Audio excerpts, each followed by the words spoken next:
జై శ్రీరామ్. శ్రీరామ కథ 65వ భాగం.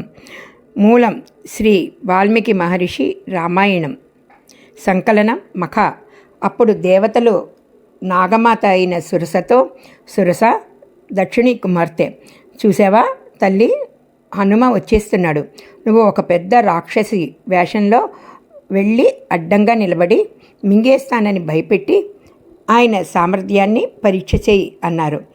అప్పుడు సురస ఒక భయంకరమైన రూపాన్ని పొంది సముద్రం నుండి బయటికి వచ్చి హనుమంతుడితో, నిన్ను దేవతలు నాకు ఆహారంగా ఇచ్చారు, నేను నిన్ను తింటాను, కనుక నువ్వు నా నోట్లోకి దూరు అంది. అప్పుడు హనుమంతుడు సంతోషంగా రామకథని సురసకి చెప్పి, నేను సీతమ్మ జాడ కనిపెట్టడం కోసమని వెళ్తున్నాను. ఒకసారి సీతమ్మ జాడ కనిపెట్టి వెనక్కి వెళ్ళి రాముడికి ఆ విషయాన్ని చెప్పి నీ నోట్లోకి ప్రవేశిస్తాను. కానీ ప్రస్తుతానికి నన్ను వదిలిపెట్టు తల్లి, నేను సత్యమే మాట్లాడుతున్నాను, మాట తప్పను అన్నాడు. అప్పుడు ఆ సురస, అలా కుదరదురా, నాకు బ్రహ్మగారి వరం ఉంది, నువ్వు నా నోట్లోకి ప్రవేశించవలసిందే అని తన నోరుని పెద్దగా తెరిచింది. అప్పుడు హనుమంతుడు తన శరీరాన్ని బాగా పెంచాడు. సురస కూడా తన నోటిని బాగా పెంచింది. అలా ఇద్దరు 100 యోజనములు పెరిగిపోయారు.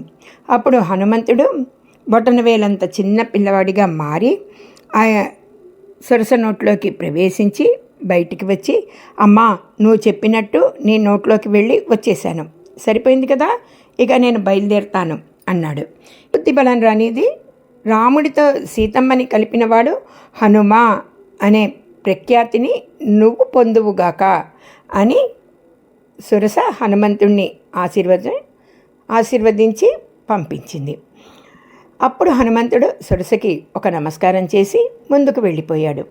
అలా వెళ్ళిపోతున్న హనుమంతుణ్ణి సింహిక అనే రాక్షసి సముద్రంలో నుంచి చూసింది. ఆ సింహిక కామరూపి, ఆమెకి నీడను పట్టి లాగేసే శక్తి ఉంది. అప్పుడు ఆమె హనుమంతుడి నీడని పట్టి లాగటం మొదలుపెట్టింది. తన గమనం తగ్గుతోందని గమనించిన హనుమంతుడు తన శరీరాన్ని ఒక్కసారిగా పెద్దగా చేశాడు. ఆ సింహిక కూడా తన శరీరాన్ని పెద్దగా చేసింది. మళ్ళీ హనుమంతుడు చిన్నవాడిగా తన శరీరాన్ని మార్చి ఆ సింహిక నోటి ద్వారా లోపలికి ప్రవేశించి ఆమె గుండెకాయని తెంపేసి బయటికి వచ్చేశాడు. గిలగిలా తన్నుకుని ఆ సింహిక మరణించింది. అలా ముందుకు వెళ్ళిన హనుమంతుడు లంకాపట్టణాన్ని చేరుకున్నాక తన శరీరాన్ని చిన్నదిగా చేసి లంబగిరి అనే పర్వతం మీద దిగాడు. సశేషం. వ్యాఖ్యాత మీనా.